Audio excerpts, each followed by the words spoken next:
Selamat pagi, siang, dan malam. Saya di sini akan mempresentasikan tentang pentingnya menggunakan cloud computing. Untuk materi presentasi berikut ini dikerjakan bersama rekan-rekan kedua rekan saya yang sudah tertera di presentasi berikut ini.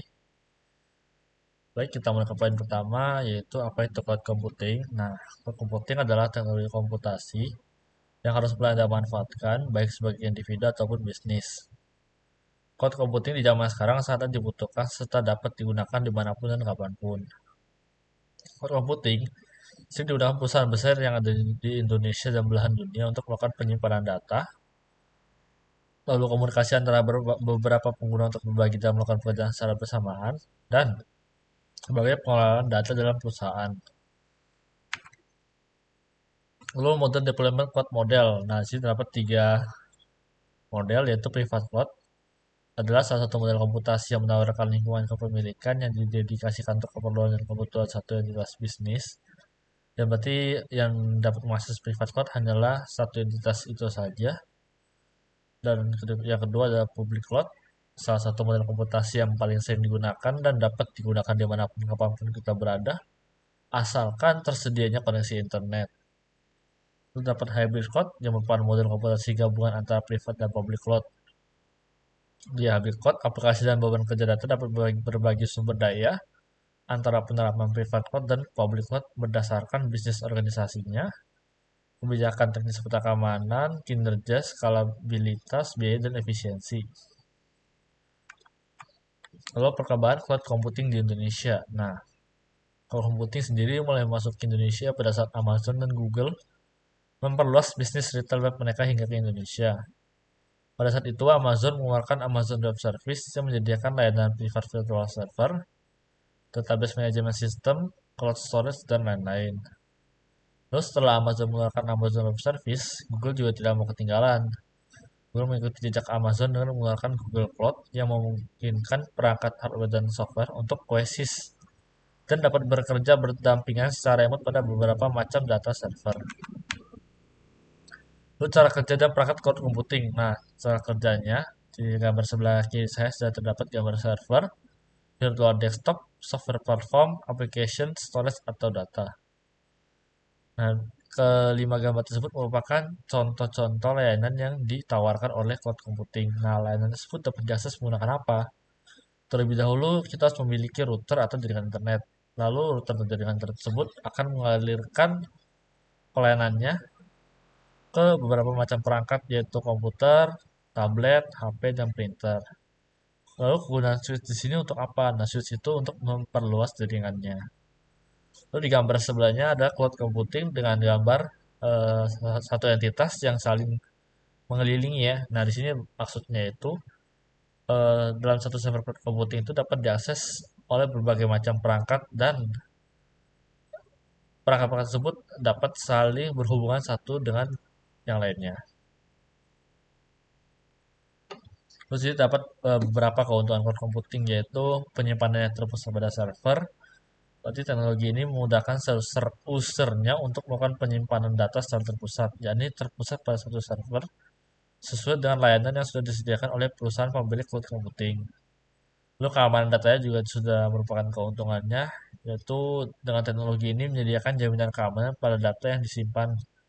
Yang dimaksud keamanan data ini mencakup data tidak mudah korup atau rusak, tidak mudah terkena hack, lalu pengguna biasanya tidak perlu update secara manual mengenai sistem keamanan.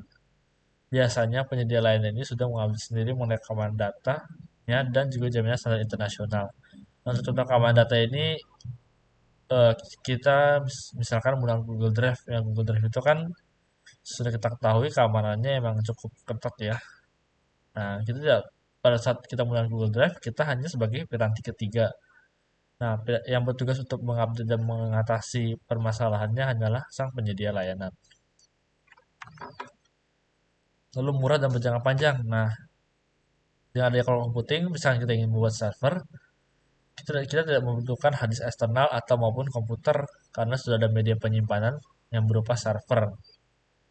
Lalu ada antisipasi jika kehilangan data. Hilangnya data merupakan masalah utama sebuah penyedia layanan cloud. Selain masalah keamanan data, Namun, penyedia layanan berbasis cloud ini menyediakan pemulihan data secara cepat untuk semua jenis skenario darurat, mulai dari bencana alam hingga pemadaman listrik. Lalu ada keuntungan lainnya yaitu penyimpanan tak terbatas. Nah, untuk penyimpanan tak terbatas ini ada eh, tapinya ya. Misalkan kita ingin menggunakan penyimpanan lebih dari 10 GB di Google Drive, terus saja kita harus mengeluarkan uang lebih.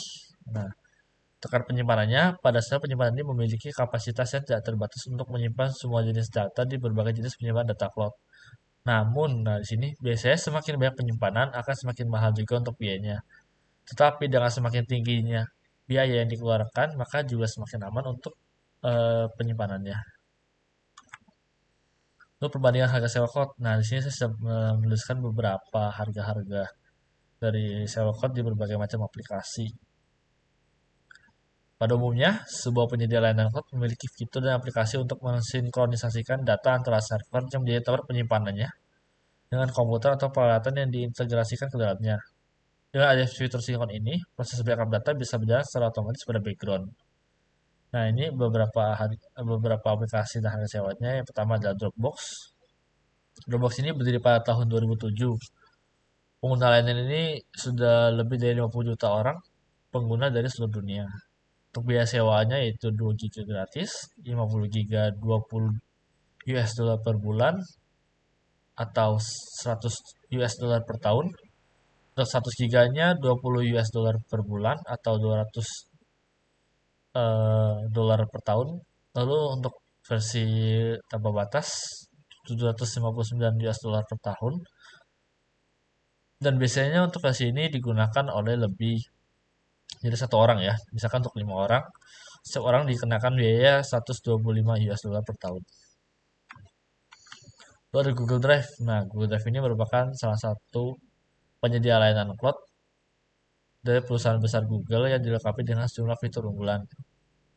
Pengguna penyimpan Google yakni di Google Drive dapat menyimpan foto atau gambar, video, aplikasi, dan segala macam jenis data di dalamnya. Untuk Google Drive bisa disambungkan dengan berbagai layanan Google lain seperti Google Apps, Gmail, Doc, dan lain-lain. Sehingga membuatnya lebih efektif dibanding layanan cloud lain. Untuk biaya sewa Google Drive sendiri adalah 5 GB gratis, terus lalu 2,5 US dollar per bulan untuk 25 GB-nya, 100 GB-nya 4,99 US dollar per bulan, untuk 1 teranya 50 US dollar per bulan, dan untuk 10 GB-nya yakni 800 US dollar per bulan. Lalu ada Microsoft OneDrive. Nah, cloud storage keluar Microsoft ini menyediakan kapasitas yang paling besar untuk versi gratisnya, yaitu 7 GB. Dan tentunya dengan harga murah jika dibandingkan dengan cloud storage lainnya. Untuk biaya sewanya yaitu 7 GB gratis, 27 GB yaitu 6 GB per tahun, 57 GB yaitu 16 GB per tahun, dan 17 GB itu ada 32 GB per tahun. Lalu ada Box yang merupakan sebenarnya ada Boxnet, merupakan perusahaan penyedia layanan cloud. Box juga merupakan situs penyimpan data online pertama yang pernah ada di internet. Diluncurkan pada tahun 2005 hingga saat ini masih memiliki penggunaan aktif. Ada dua jenis layanan yang ditawarkan oleh Box yaitu untuk umum dan juga bisnis. Untuk biaya sewa layanannya yaitu 5 GB gratis, 25 GB sekitar 10 US dollar per bulan, 50 GB-nya 20 US dollar per bulan, dan untuk 1 teranya 40 US dollar per bulan. Nah, di sini biasanya dapat dibagi untuk lebih dari satu orang. Misalkan untuk 3 orang, berarti setiap orang wajib membayar 15 US dollar. Untuk tak terbatas itu biasanya biayanya itu bervariasi tergantung penggunaannya. Nah, situs penyedia layanan cloud. Nah, era cloud computing ini kan sudah menjadi gaya hidup nih. Misalnya kita ingin menyimpan data pun, sekarang kita bisa menyimpan data melalui layanan cloud yang dapat diakses dimanapun, kapanpun, dan oleh siapapun. Nah, selain menyimpan file, penyimpanan cloud juga menjadi alternatif untuk berbagi file dan mengerjakan tugas bersama orang lain. Beberapa situs penyedia layanan cloud yaitu adalah Google Drive, Dropbox, OneDrive, Box, dan Mega. Sekian presentasi dari saya. Bila ada kesalahan kata, saya mohon maaf. Selamat pagi, siang, dan malam, dan terima kasih sudah mendengarkan presentasi dari saya. Terima kasih.